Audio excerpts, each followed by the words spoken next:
चाहिए। दीप लगाना मतलब ज्योति को उत्पन्न करना, और ज्योति को उत्पन्न करना मतलब ज्योतिर्लिंग को प्रकट करना। दीप की जो ज्योति होती है, दीप की जो ज्योति प्रकट होती है, दीपक की जो ज्योति होती है, वो भी ज्योतिर्लिंग का ही प्रतीक होती है।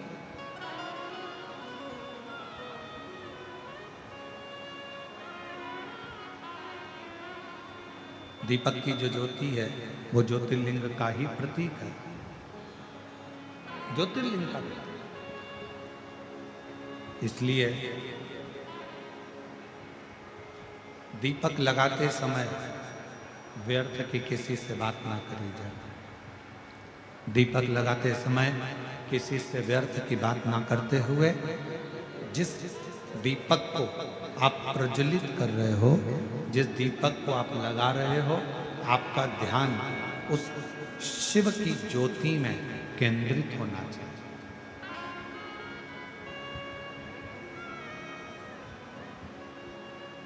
भगवान शंकर की ज्योति में आपका ध्यान केंद्रित।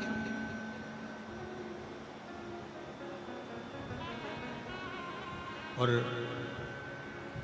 शिव की ज्योति में जब आपका ध्यान केंद्रित होगा, भगवान शंकर की ज्योति में जब आपका ध्यान केंद्रित होगा, तब आप स्वयं भगवान शिव का साक्षीकरण 2 क्षण में करो।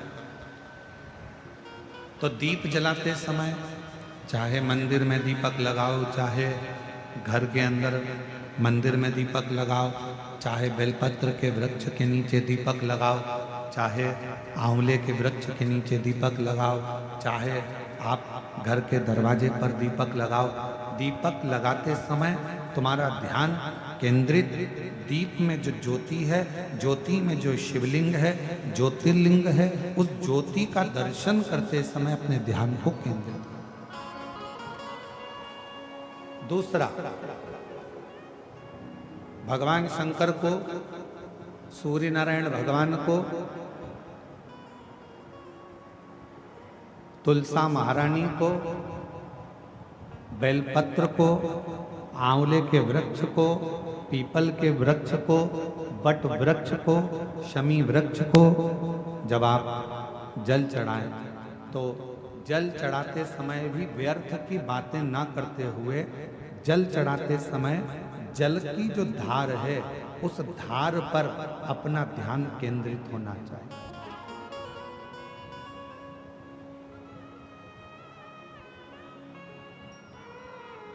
उस प्रेशर बढ़ाओ, प्रेशर, उस धार पर आपका जल की जो धार हो, उस धार पर आपका ध्यान केंद्रित।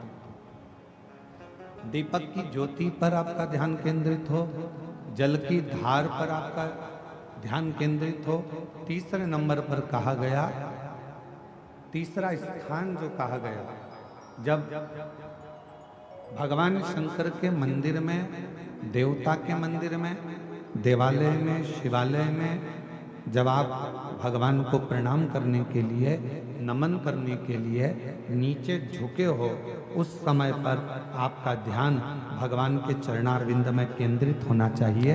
ये तीसरे नंबर का स्थान है।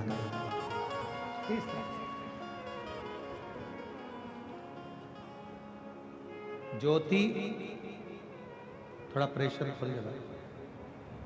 ज्योति, जलधार, चरणारविंद को नमन करना, तीसरा। और चौथा स्थान बताया, नंदी के पास जब आप बैठो।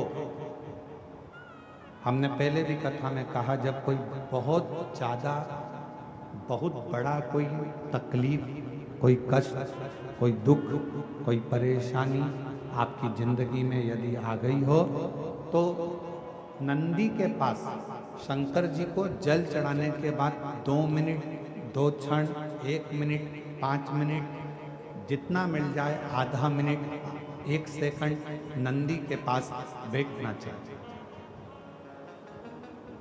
नंदी के। और कौन सा स्थान बताया? तो कहा नंदी का जो पांव आगे का एक चरण नंदी का उठा हुआ रहता है। दर्शन करें आप लोगों ने? किस किस ने करें? जरा हाथ उठाओ। करें सब लोगों ने? नंदी का आगे का एक पांव उठा हुआ होता है। तो नंदी, जब तुम कोई विषम परिस्थिति में हो, बहुत टेंशन में हो, बहुत तकलीफ में हो, बहुत कष्ट में हो और बहुत ज़्यादा कोई डिप्रेशन में हो, कोई चिंता में हो, कोई बात अगर तकलीफ की है, तो नंदी का जो पांव उठा हुआ रहता है उस पांव के पास में थोड़ी देर, नंदी के साइड में थोड़ी देर, 1 सेकंड, आधा सेकंड, आधा मिनट, 1 मिनट, 2 मिनट, 5 मिनट, जितना आप बैठो और थोड़ी देर बैठकर बाबा की ओर ध्यान को केंद्रित करो और अपने मन की बात कह दो। वो चौथा स्थान बताया मन को केंद्रित करने।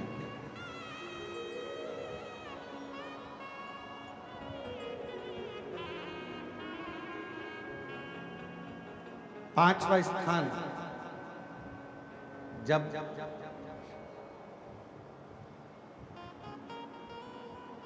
सही मार्ग नहीं मिल रहा हो, कोई सही रास्ता नहीं प्राप्त हो रहा हो, सही मार्ग नहीं मिल रहा हो, तो पांचवा स्थान, यदि मेरे महादेव के शिवलिंग के ऊपर जलाधारी लगी हो,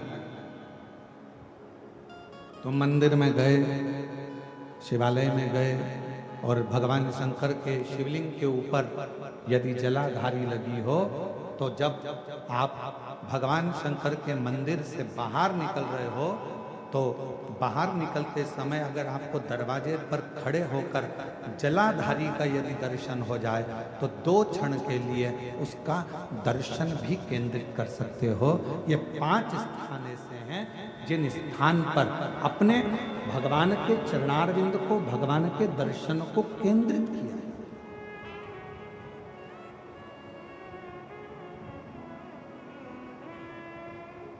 पांच सभी लोग बोलेंगे साथ में। पहला, जम के बोलो जरा, जम के बोलो, आवाज नहीं आ रही है।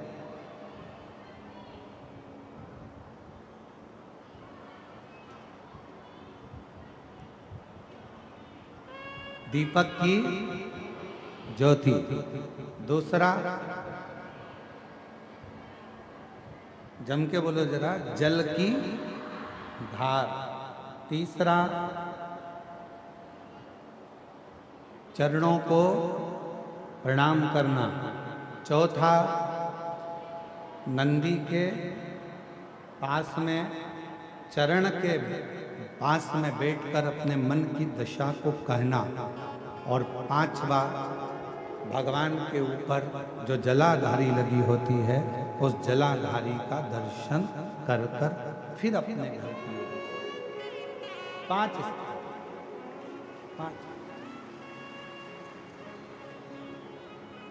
और जब शिव भक्ति में लगे हो, भगवान शंकर के विरल भक्ति में लगे हो, भगवान शंकर के भजन में लगे हो, भगवान शंकर के विरल भक्ति में लगे हो, जैसे बृहस्पति महाराज की धर्म पत्नी शुभा भगवान शंकर के पार्थिव लिंग का पूजन कर रही थी और पूजन के समय पर उसके कानों में शब्द गया, उसके कानों में शब्द पहुंचा और शुभा के कानों में शब्द पहुंचा, पर शुभा उठी नहीं क्योंकि अपने ध्यान को केंद्रित करने में लगी, उठी नहीं। बाहर खड़े हुए इंद्रदेव को, बाहर खड़े हुए इंद्रदेव को क्रोध आ रहा था। भगवान ने माता पार्वती जी की परीक्षा ली, और जितनी बार मेरे बाबा परीक्षा लेते हैं उतनी बार वर भी देते हैं। आज एक बात अपने अंदर उतार कर रखना, अगर ठोकर लगी है, गिरे हो, तो दूसरी बार तुम ठोकर खाकर नहीं गिरोगे, क्योंकि तुम्हें मालूम है यहाँ रास्ते में खड्डा है, तुम्हें मालूम है रास्ते में पत्थर है, ठोकर लग जाती है, गिर जाते हैं। आप धीरे धीरे संभलना चालू कर दे। धीरे धीरे संसार में कोई भी वस्तु पूरी कभी नहीं मिलती, कभी नहीं। धन भी मिलेगा तो पूर्ण नहीं मिलेगा, परिवार भी मिलेगा तो पूर्ण नहीं मिलेगा, संसार में सुख भी मिलेगा तो पूर्ण नहीं मिलेगा। संसार में कोई वस्तु ऐसी नहीं है जो तुम्हें पूर्ण मिले। केवल एक संसार में पूर्ण मिलता है, तो वो मेरा देव अधिदेव महादेव पूर्ण मिलता है, पूर्ण मिलता है। इसलिए शिव महापुराण की कथा कहती है, भगवान शंकर को ज्यादा तुम्हें कुछ देने की जरूरत नहीं है। शंकर भगवान को मात्र एक चावल का दाना, एक चावल का दाना मात्र, और वो भी पूर्ण, खंडित नहीं, आखा चावल, पूर्ण चावल अगर एक देव अधिदेव महादेव को समर्पित कर। और हम तो फिर निवेदन करेंगे, एक अष्टमी, प्रदोष, शिवरात्रि, सोमवार, बोलते जाओ जरा, सब बोलो, कौन कौन सी तिथि? अष्टमी, प्रदोष, शिवरात्रि, सोमवार। अगर ये दिन तुमने बांध लिया कि मुझे एक चावल का दाना शंकर भगवान को समर्पित करना है, तुम थोड़े दिन, अष्टमी के दिन, सोमवारी के दिन, प्रदोष के दिन, महीने में एक बार आने वाली शिवरात्रि के दिन एक चावल का दाना समर्पित कर कर देखिए, फिर आपको मालूम पड़ेगा, 2-3 महीने के अंदर अंतर मालूम पड़ जाएगा कि तुम्हारी जिंदगी में कितनी उज्जवलता आती है, कितना आप सफल होते हैं, कितनी प्रबलता आपके जीवन में आती है। एक चावल का,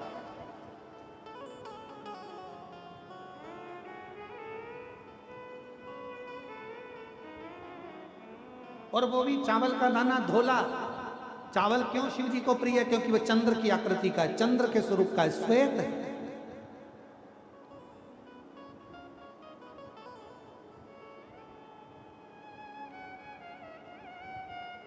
शिव उसको स्वीकार कर लेते। शिव जी का विवाह इतना, माता पार्वती जी शिव जी को इतनी सरलता में प्राप्त नहीं कर सकते। कितना कितना तप करा, कितना,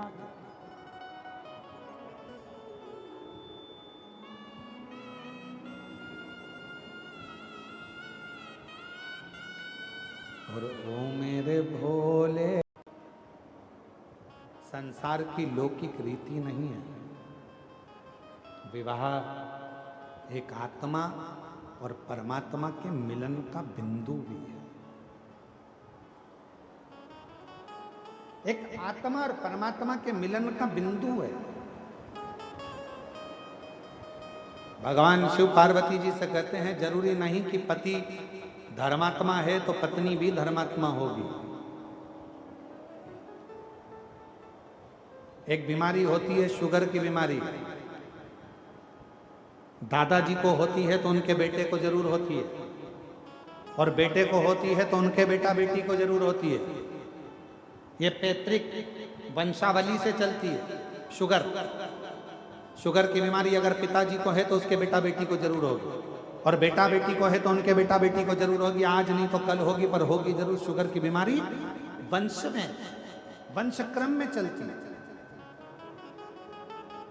पर पुण्यता, भजन, आनंद, शिव भक्ति ये वंशाती नहीं होती।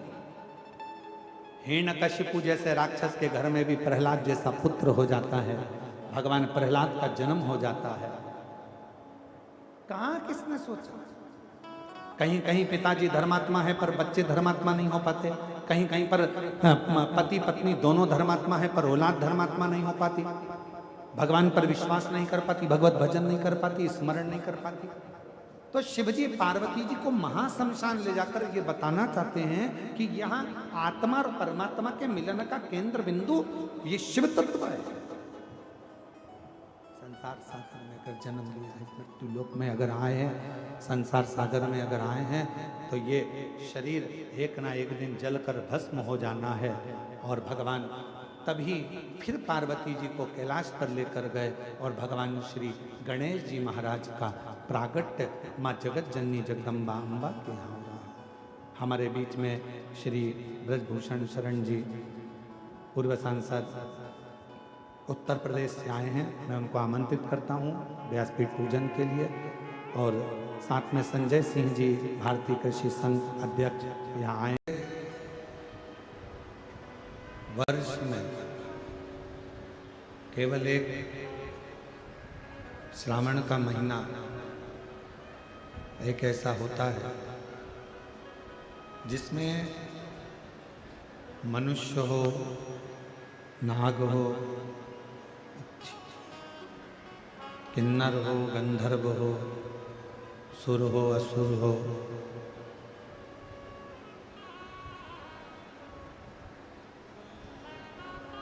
एक छोटा जीव जंतु भी। और सावन का महीना चल रहा है। कहते हैं कि श्रावण के महीने में भगवान शंकर के अवधूत रूप का यदि स्मरण किया जाए, श्रवण किया जाए, तो 12 ज्योतिर्लिंग के दर्शन का पुण्य फल उसी कथा में प्राप्त हो जाता है, मात्र अवधूतेश्वर भगवान की कथा के रसतत्व को श्रवण करने पर। भगवान अवधूतेश्वर की कथा को सुन लेना।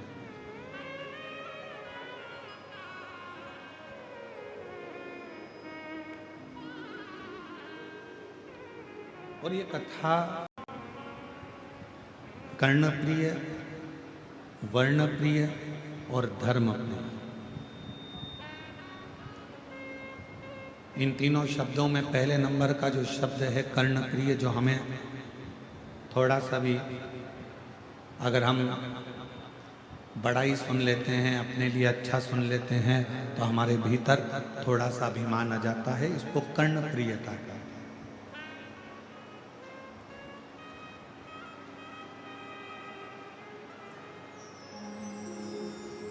एक बार अवधूतेश्वर महादेव की कथा कहती है, अवधूतेश्वर नाथ की कथा कहती है कि एक बार इंद्र को लगा कि मैं देवगुरु बृहस्पति महाराज के पास में जाता हूं।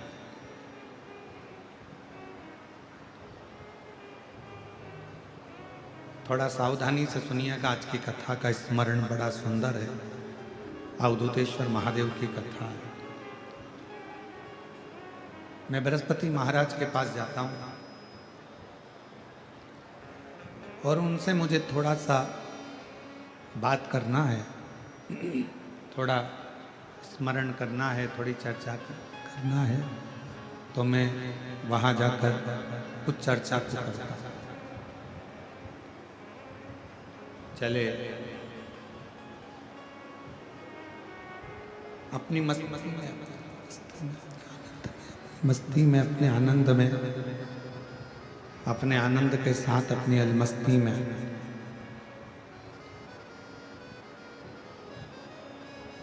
इंद्रदेव ऐरावत पर बैठकर हाइस आइस आ रही है, हाइस, उसको थोड़ा ठीक करिए।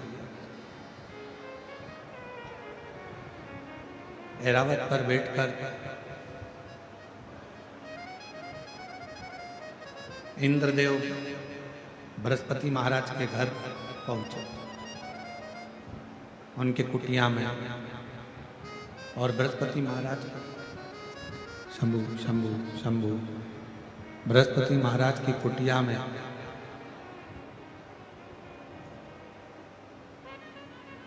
द्वार पर जाकर खड़े हुए। द्वार पर